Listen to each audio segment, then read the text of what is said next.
Hello, Renaissance family, and welcome back to our live stream version of Happy Hour, an on-demand version of Happy Hour. It's our second one on this platform, and we're super excited about it. Our first one went so well.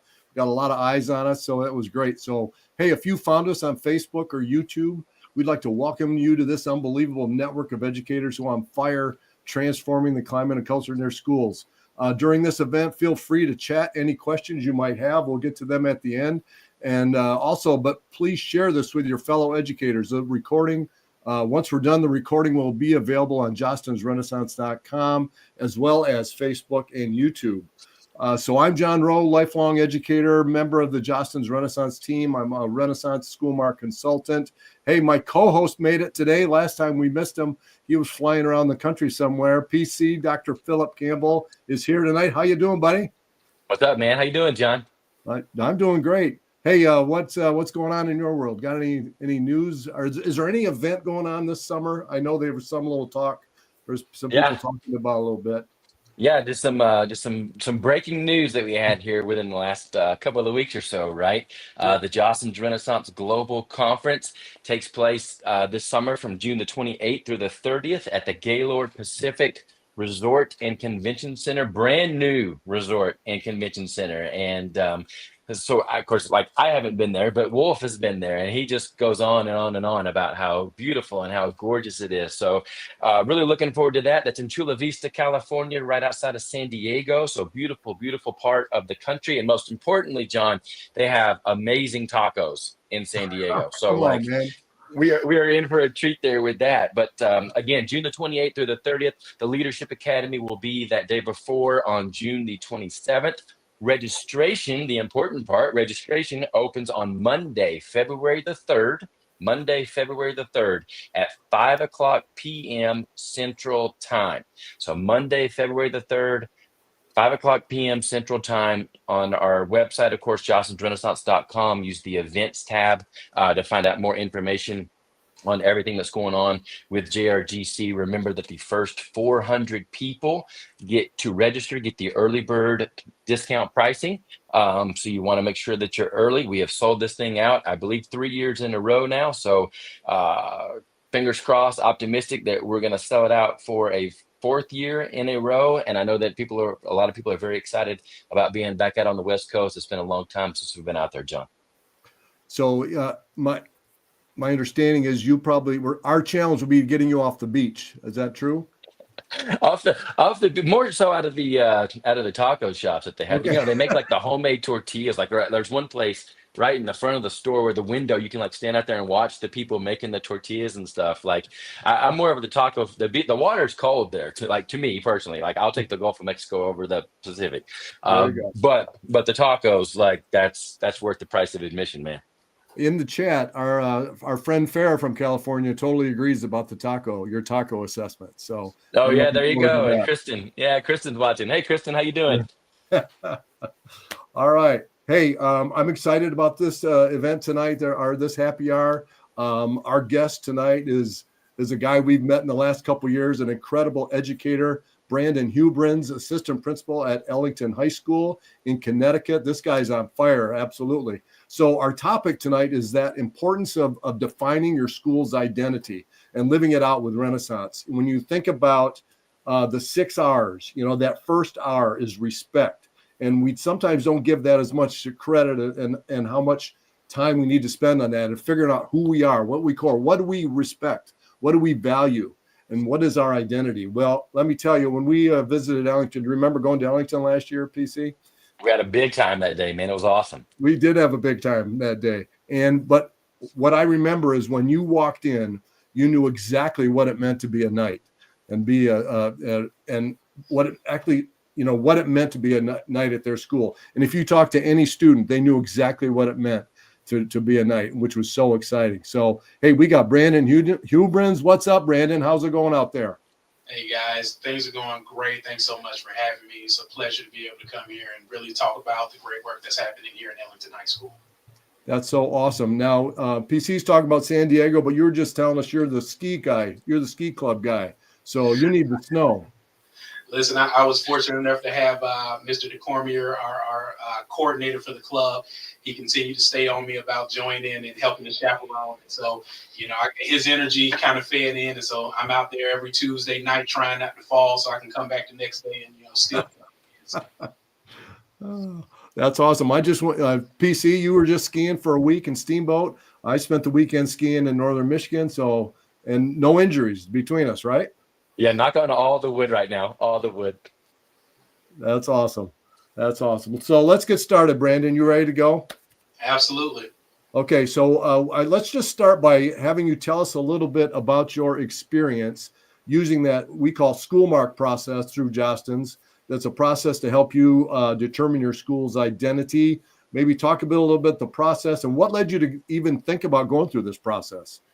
Absolutely. So, what made us want to start the process in general was just understanding identity. We as educators have countless stories about our students growing and maturing into their best selves, being more self-aware and confident in their abilities. And, I think organizations can also take a look in the mirror and do that work. So as a high school, we recognized we had room to become more self-aware and to grow.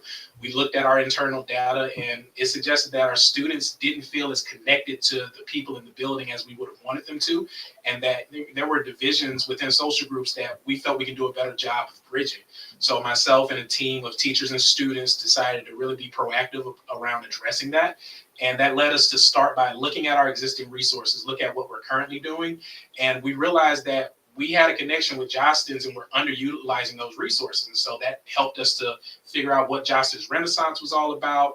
And that led us down the school mark path. And I can say confidently, having a really great rep like the one that we have in Erica makes all the difference, because you have someone through Jostens who's invested in the process with you, invested in the vision that you were trying to create in your school.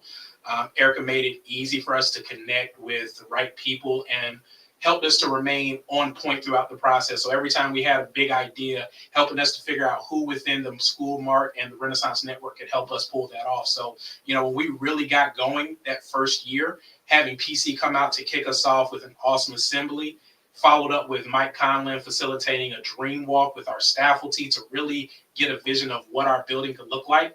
And then capping it off with John Jensen facilitating a community roundtable with students, parents, faculty members, teachers, and Board of Education members to really help us identify our shared values. That was a truly efficient and really eye-opening experience throughout the process. That's awesome. So can you talk about, we can see your identity right behind you, the suit up and stand up. How did you come up with that? What led to that, coming up with that statement? So I think that community roundtable was key because, we did the work to really identify over the years what have been our values, what are the things we care about, what are we investing in, and PC did a great job of helping us to pull that together as he facilitated our community roundtable.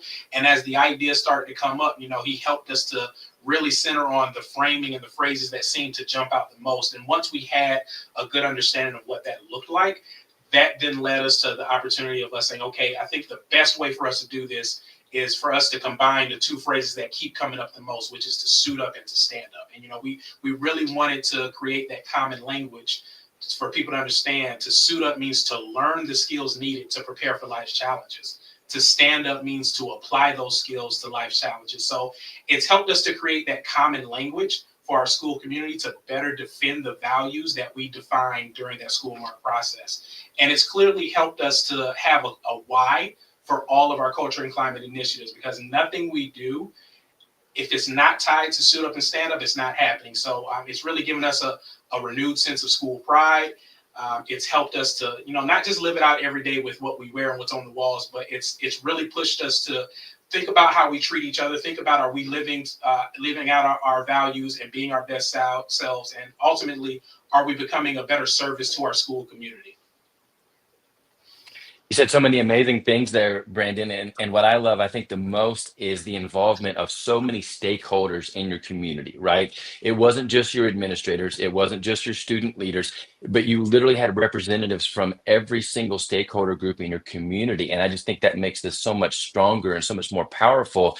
as you move forward. And before I get to my question for you, you talked about Erica, your Jocelyn's rep there. And I don't know if you know this or not, but if you don't, she's actually going into the Chairman's Club next week at our annual business meeting, which is a huge deal in the Jocelyn's world. So next time you see her, you have to make sure you give her a congratulations, man, because that's a big deal, and she absolutely crushes it, man. And so the suit up, stand up, which I absolutely love. You got the song that goes along with it and everything. Like it's so cool. Talk about the evolution of your school's culture and climate since you adopted that, and how, like, the impact, the role that it's played in shaping where you guys are today. So many things. I'm going to try to keep it as brief as I can, but I would say some of the things that stand out the most, first and foremost, our culture and climate curriculum. We have a robust curriculum that's created by our culture and climate team leaders that's built up from teachers and students and administration. Our curriculum is spread out throughout the entire year, and it focuses on 4 major themes. So we have storytelling, and all of these things are things that we trained in for a year to 2 years with faculty first to make sure that there's a clear understanding of how to lead the work. So we do storytelling, which is our way of building meaningful relationships within our school community. Emotional intelligence for managing emotions and dealing with conflict resolution. Our heritage lessons, which are focused on learning about other cultures and different points of view, and our knighthood, which uses our harbor videos as well as student created videos to reinforce grade specific focus areas. Bigger and better pep rallies. We went from having 1 pep rally a year to 3, and those 3 they all have a theme that's identified that exemplifies some portion of our school values, where we promote it, we live it out, we celebrate it, and we create competition around it. We were able to make that possible by taking all of our half school days. So anytime where there's a half day where the first half is students, the second half is faculty professional development, we take that first half of the day and it is 100% devoted to building meaningful relationships, engaging in fun activities with our students. We were one of those schools that had advisory 24 minutes every week, and it didn't take us long to realize that quantity over quality was not the way to go. So we moved away from the quick 24 minutes weekly, and we have a more focus to make sure that we're able to have impactful and meaningful roundtable discussions in our advisories, activities that we focus on those half days of school to really just drill in the impact and the value of us investing in our community as a part of our curriculum. You brought it up earlier, the school song. Students taking pride in knowing that, their school song is on Spotify and iTunes. I get to have that sense of pride when I hear some of the stories from students, the volleyball team playing the song on the bus on their way home from a big win. The baseball players using it as walk-on music when they're getting ready to go up to bat. Even having the opposing football team dancing and singing the lyrics, knowing the words better than some of our students at a football game. And one of the ways I think that it gets recognized the most that I didn't really anticipate until we were doing it is school discipline. All behaviors, whether positive or needing improvement, are discussed through the lens of suit up, stand up. So when students are coming into my office, we're having conversations about how are we suiting up by listening, assuming good intentions. Are we finding similarities and valuing differences when we're trying to go through a mediation process? Are we standing up by showing respect, courage, and character? What does that look like? I think this work has allowed us to really just refocus in on how we're building meaningful relationships, even in difficult conversations, and how we value how we treat one another as one of the core pillars of our school community. That's amazing, Brandon. So when the school mark process, we call it define it, which is what you did with your stakeholder group and all that stuff, and then design it. How was the design process for you? The design looks so great behind you. How was that? How did that go for you? Honestly, I think it was more fun than it should have been. And the process is done now, the first phase of it, but I think that I probably invested a lot more time than some would have wanted, but the process was worth it. We were able to, once we knew Suit Up Stand Up was the way we wanted to go, it then became about how do we get these visions in our brain and these designs and really get it on paper. And so again, Johnston's having a department within School Mark that focuses on that piece. Us saying, hey, we're the Knights, and here's our current logo. Here's what we want to do with it, and can you help us figure that out?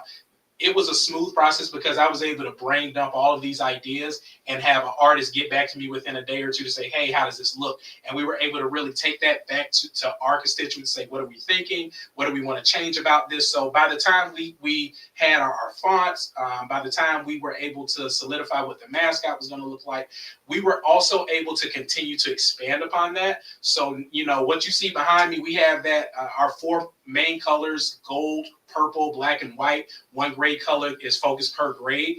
And we have this design, the suit up, stand up, and the Ellington Knights logo. We have it in almost 40 different color schemes based off those 4 different combinations of colors. You know, we were able to then take that. You guys helped us to understand what's the actual SKU numbers and the numbers associated with our colors, right? So make sure if we're purple and gold, that we're actually purple and gold, not purple and yellow one day. So that helped us to really have a more professional feel, and really the branding piece of making sure that we took pride in what we look like. All of our logos match, everything has a professional feel. We then took that and we were able to really transition that over into our school store. So we have an online school store where students can really customize based off of their grade level and their credits to see what they have access to. And because Jostens helped us create the artwork and give us the files for that, we're able to continue to grow that. So, I mean, the design piece, you guys gave us, you know, a lot to work with. What does it look like with the flags outside on the poles? What do the window decals look like? What do the windscreens on our football and baseball fields look like? So you guys gave us a really good template to work with. And, you know, then it was just up to us and our team to go back and say, you know, what do we want to invest in for this first phase? What's going to make the biggest impact? And I think, you know, when you look at the commercial you guys did for us, when you look at walking through those front doors, when you come onto that campus, the sense of pride our students have, our family and community members have, you know, it's unparalleled. That's so great. So powerful. It's so powerful, right, John? Like, yeah. And I think, you know, what sticks out to me is with the consistency. And that's one of the things that John Jensen always says, is that the essence of a brand lies in its consistency. And I know at my high school in Tennessee, at Portland, you know, the baseball team had one P, the softball team had a different P, the football team's got a different P on their helmet, and there was no consistency. And Lord knows what shades of colors that we had, you know. But it's sometimes, as an educator, maybe you don't really even think about those things, right? And so, you know, that's where we're here to help. And I think what's really cool about this whole process too is that the same people that are designing Super Bowl rings and you know, Major League Baseball championship rings are the same ones that are helping schools design and recreate these logos and their brand identities as well. And so, Brandon, you know, last summer you and some of your teachers attended the Jostens Renaissance Global Conference, and not only attended, but you gave a just unbelievable Ren talk, which I was so proud of all of you guys in that group. Just absolutely crushed it. But talk about your experience at JRGC. If an educator's watching right now that has never been, and they're kind of like, well, I've heard that it's great, but I don't really know if I should go. What would you say to that? And then what were a couple of your favorite ideas that you guys took back and have implemented to really make an impact on the culture and climate of your school? Absolutely. Well, first off, I definitely have to give a huge shout out to Ellington Public Schools. Our school board heard our vision. They believed in us, and, you know, they were the ones who approved us to be able to have the opportunity to send 3 students, 1 teacher, and myself as an administrator to the JRGC event. And like you said, it was amazing to not only have the opportunity to participate in a Ring Talk. I think that was a huge honor, but our students were able to give an advanced breakout session that focused on highlighting the culture and climate work that we were doing here. And the reason I bring that up for any educators that are watching this, if you're doing good work, Jostens has the infrastructure and the people to truly support and help honor that work. I don't think we could have been where we are if it wasn't for Jostens really recognizing the work and saying, we want to highlight it. We want to come out to your school. We want to do promotional videos. We want to make sure that at this conference, your students have an opportunity to share that work. And I think for our students to see teachers, students, superintendents, principals from across the world listening to what they had to say and asking them follow-up questions, it reaffirmed that the work they're doing matters. So if you've been doing this work, if you're new to this work, just know that if your work, if you're passionate about it and the work is really great quality, Jostens will honor that, and they will give you opportunities to really showcase that work. I think for us, some of the big takeaways we got, the recognition piece is huge for us. We were able, after going to Jostens, to really revise what one of our now a bigger place of celebration, our honor flag ceremony. So, you guys saw the first iteration of that in our promotional commercial, but our honor flag ceremony recognizes both students and faculty every month, and it's voted on by the entire school community. And so what that looks like is every month we put out a survey that says, hey, it's time to vote for this month's honor flag recipient. And it's based off of our journey to knighthood. What are the ways that this person has suited up and is suiting up and standing up as an Ellington Knight? And they have to be specific. And we tally those votes. And the person who has the most quality votes and really talking about why that person deserves that honor, we go the extra step. We don't just honor them. We call family members, friends, people who are important to them outside the school community, and we set up a surprise celebration. So it always usually happens on a Friday. We like to play a nice little prank. So we'll call them down. We'll make some excuse up, something crazy to get them off balance. Our last recipient was Dr. Jessica Marshall, our director of counseling. And we actually had a couple of our faculty members help pull it off by making sure that we had a parent and a student in the lobby having an argument. It was one of her families. And so we just brought her out there, said, we need your help. They're causing a big commotion. And we did all that just so she wouldn't pay attention to her entire family that was coming into the building. And they were in the main office there to celebrate her as we do a big announcement over the intercom for everybody. And we videotape that. We have student Justin Wayne, our video teacher, has his students come in, and we do a really quality video for that. We do a certificate framed, and we just want to make sure that we're not just honoring in that moment, but we're recognizing that, and we celebrate that throughout the year. Our Super Badge is one of our biggest programs. That's where we recognize students who've met certain academic, attendance, and behavior goals every quarter. And so students who receive that Super Badge, they get an email to them and their parents congratulating them each quarter, letting them know what they've done to earn it. And once you get that, you get special privileges throughout the school. So one of the biggest ones, your student ID becomes an unlimited hall pass. You no longer have to get a pass from the teacher. You just ask for permission to go. And because you've shown us your character, we don't have to worry about you abusing that. You can roam through the halls as you need to, because we know you're going to be in class when you're supposed to.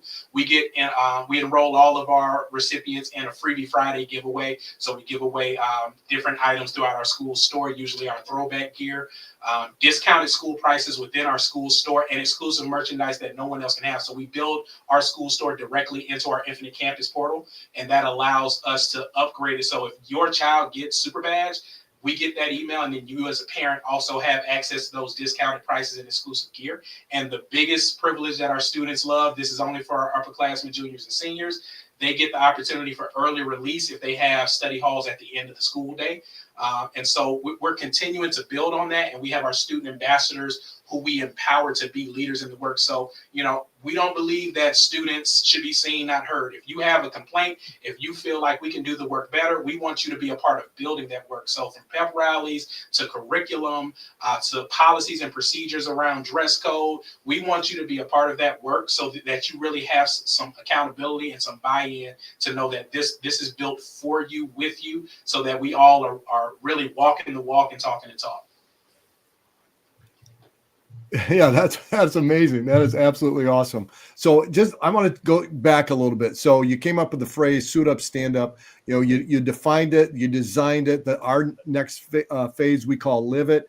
So, and you are living it like crazy. I think of my time as an educator, how much time we spent writing mission statements that meant nothing, fighting over words that went on the wall or a coffee mug, and it meant nothing to kids.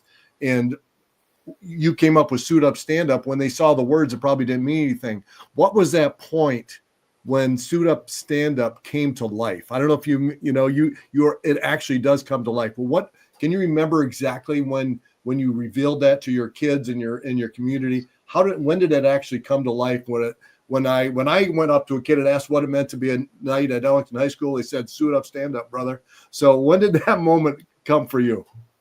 So I think the big reveal really played a role in it, because how you introduce information and new procedures, new brands. I think that really is half the battle. We made sure that we pushed really hard. Our amazing custodial staff really helped us out to make sure that when our students went on spring break last April, that we took that entire week to get everything up while they were going. So it was like an early Christmas present, right? When they left, the school looked one way, and when they came back, it was a completely different way. We took before and after pictures. We made a video about it because we wanted to really highlight, when you pull back on this campus, we want to be living this fully. And, you know, we talk about living it. And, you know, I remember when I talked to John Jensen and our community roundtable, the way that we live that out is, you know, we wanted to define it. We wanted to design it, but we wanted to be a little bit more aggressive about that last one. We want to defend it. We want to make sure that everybody knows what it means to be a Knight and that we're going to push it. So I think after that big reveal, we knew that we were really onto something when Jostens came out and honored us with the opportunity to host the Northeast Regional Culture and Climate Conference. I think that was really big, really talking about all in and showing other schools. Our students, they knew it was something great, but, you know, we also had that mindset of, you know, a couple of students saying, why do you guys care so much, right? Because we went 0 to 100. You know, all the work we had been doing, once we understood what suit-up stand-up could be for us, we went full throttle. And so it was important for us to make sure they realize we're not letting up. This is who we are. We're going to live it as faculty in our building so we can really practice what we're preaching. And so when we had that conference and we had multiple schools from around our Northeast region come and be a part of that work, when our students saw other students, even, you know, our next door neighbor, our rivals, coming in and valuing that work, when they heard that other students say, I wish my school was doing this, I think that's when it really hit home. And I think too, you know, in any industry, you sometimes only hear the negative, even if the negative isn't the majority. And so we just made a commitment that we're going to make sure the positive is the loudest voice. We're going to make sure that, you know, we can always make improvements, but we're going to talk about what we're doing right and how we can make it better. And we're not going to let a few people, you know, determine who we are as a community, because the biggest thing about Suit Up Stand Up that makes it stick is that when you go through each grade level, has a focus of what they're doing and what we're learning that year that's going to help develop us into a full Knight by the time we graduate. None of those values, none of those core values are new to Ellington. We took all of the things that we valued and we said, all we're doing is holding ourselves and each other accountable to defending that value. So I think it was about us making sure that people understood, while the branding may look new, it's a quality about Ellington, the greatness that's in Ellington that we've always had. We're just learning how to better quantify it and how to define it and defend it. And I think the more we do that, every day we get a little closer to us just being our best selves. We have on February 14th a really big culture and climate event, our heritage lessons, that's created by two of our outstanding members, Lynn Ouellette and Teresa Hartling. And one of the things that came from that, you know, we're going to be focusing on African American impact through music and what role that plays in the culture. And one of the things that came from that was them Lynn going through the store one day at Big Y, and she swore she heard the Suit Up Stand Up song playing in the grocery store.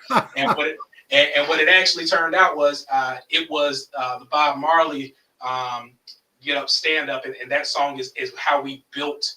That was kind of the core of what the message we wanted to send about how we're going to advocate to be our best selves. And so it just, every day we see a new way that the work that we're doing is infiltrating our community. And so to have a seasoned veteran teacher just have that immediate thought of think, wow, like Ellington is infiltrating the grocery stores now. Like that's what we want. We want to be everywhere. We want everybody to have a sense of pride and unity about who we are. We're a small town, but we have a lot of heart. And we really want people to recognize that. Hey man, you're writing your own story, which is awesome, because if you don't, someone else will. So that's so great. We are so proud of you, Brandon, and the work you're doing. If anybody, we don't have any, you're getting a lot of love in the chat, but we don't have any questions. If anybody has, we got a few minutes left. If anybody has any questions, feel free to throw those in the chat. But you're getting a lot of love in the chat, Brandon. So you are absolutely crushing it. If you're a school that sees what's happening in Ellington and wants that in your building, reach out to your Jostens rep and talk about, hey, we would really like the school mark process started in our building, and we can get it rolling. John Jensen, I do some work in that as well to get that going with a survey and the stakeholder meeting. It's a powerful, powerful process. And then when you do take it that next level, like Brandon does, and actually live it out in your building and intentionally build Renaissance strategies around your identity, man, the culture takes off exactly like it is in Ellington. We do have a question. What is the student staff half day is the question. Sure. So most schools have a professional development day for faculty. So here we get out of school at 11:05 and the rest of the day is for professional development. What we decided was that it's already really hard. We have 8 blocks in a day. It's really hard to, have a meaningful class experience with the shortened half-day schedule. And we were already struggling with our advisories being 24 minutes and being very repetitive. Again, quantity, but the quality, it was hard to really fit in a lot of great work there. So what we did was we removed those weekly advisories and we built in during that half day from 7:35 to 11:05, we built our a really robust culture and climate curriculum. So that's when we're doing our emotional intelligence work. That's when we're, doing big activities with our students to have fun and create a sense of competition. That's when we're doing our pep rally. So we're trying to make sure that we don't want to take away from academic seat time, but we also don't want to minimize the value of building meaningful relationships. And we want our students, so we don't want to assume that they're just going to, by osmosis, create meaningful connections. We do that here. So in our roundtables, it's our version of advisory. Every teacher has 10 to 15 students that they stay with from freshman to senior year. And so our vision is that if we're doing quality programming every half day and other days built in throughout the school year, and we do that for 4 straight years, there's no excuse for our students not to have meaningful connections with trustworthy adults. There's no excuse for our teachers not to be able to get to know these students and really be a support and a pillar within their lives. So we're just putting our money where our mouth is. We're saying, hey, we know that teachers are already in a position where it's going to be a long day and they have professional development after. Let's make sure they go into that professional development with their cups filled and really feeling valued. That's great. Brandon, you're a true inspiration. We so appreciate your time here. Just a reminder, if you liked what you heard today, feel free to share it with your colleagues. It'll be the recording will be on jostensrenaissance.com as well as Facebook and YouTube. We'd love to get a lot of eyes on this and get more people inspired by Brandon like I am today. PC, you got anything to wrap up here? Well, I'm not going to wrap up yet. I do have one more question for you, though, Brandon, because sorry, brother. You and your staff and your students, obviously you're absolutely crushing it, and you're doing so many just incredible, amazing things on your campus for your kids, for your staff members, for your community. And then you personally, you can feel the passion that you have for education and for loving kids and loving your colleagues. And you're telling me you're also helping out with the ski team. You're doing a million things, right? This takes work, and it's not easy to be great, right? That's one of the things I always ask. You want to be good or you want to be great? Because it's not easy to be great. And so my question for you, Brandon, is you guys are great and you're great. What are you doing personally to take care of you? Great question. Let me start off by saying you cannot, as an administrator, be great without a great team. Teachers, students, I have so many colleagues that put the work in and help us to take these amazing ideas and then turn them into something that's actionable. So a huge shout out to the team at Ellington High School, the Culture and Climate Committee that's been working for the past 4 years to get us to where we are. We still have more to do, but we couldn't have got here without that team. In terms of self-care, for me personally, it's my family. There are many nights where, you're here late, you're just trying to really finish some stuff up and make sure that you can be present for your staff and make sure they have everything they need. I'm not in the classroom every single day like my teachers are. And so I try to make sure that I get as much done so that they're not waiting on me. They don't have a problem calling me out about it when I don't do a good job, and I don't mind it. So it helps me to stay on my toes. But for me, it's making sure I get that work done so when I go home, I can be home. It's being there for my wife, Tiffany, my son, Sky, my daughter, Ava. For me, that's what fills my cup. When I leave the building, I suit up and stand up for my family. And so having those opportunities to just truly be loved, truly be cared for and valued, I can then go back the next day and give that to my students. I always want to go home, sleep well, knowing that I did all I could. for my community, for my school community. And so having a strong support network, having people who are going to, call you out when you're not sleeping, eating right, those kind of things. I have an amazing administrative assistant team here, Lisa, Danielle, Karen. They're like the moms of the building. They nag me if I don't eat my lunch like I'm supposed to, if I'm not taking care of myself. So it's the community. It's having people who hold you accountable and lift you up so you can be your best self each and every day. That's great. Hey, Brandon, someone asked if they could reach out to you if they want a little more clarity on some of their ideas. Can you? Absolutely. I would take down my email, bhubrins, BHUBRINS @ellingtonschools.net. Again, absolutely love to work with anybody who's continuing to just want to do great work on behalf of your school community. Awesome. Anything else, PC? No, other than thank you. Like, that was awesome, man. Like, I knew it was going to be great, and it was every bit of it, man. You're a rock star, and just keep doing what you're doing, man, because you're making an impact every single day, and we sure do appreciate you. Thank you guys for the work you do. Thank you for continuing to create opportunities for educators to, not only celebrate great work, but continue to grow in the work that we're doing. I really appreciate you guys. Awesome. Thank you so much. Hey, our next happy hour is February 24, Monday night. It's back on the Zoom. It's our more traditional platform, just some community building, networking with the Run team and other people that are on.